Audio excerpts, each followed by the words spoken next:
Yan, bali nagluluto po kami ngayon ng tawag dito, spaghetti. Tingnan nyo naman po, ang dami-daming sauce.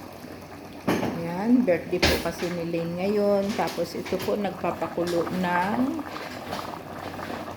spaghetti. Yan po siya.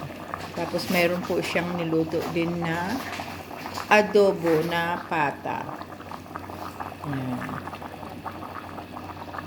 Oh, tingnan nyo naman paano hindi sasarap po yung spaghetti namin mamaya. Kasi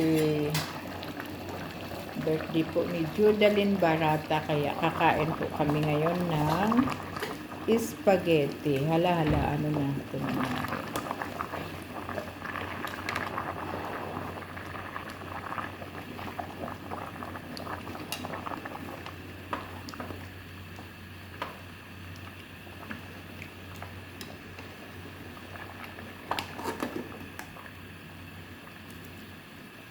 Yan, 8 minutes po siya ang pagluto po nito.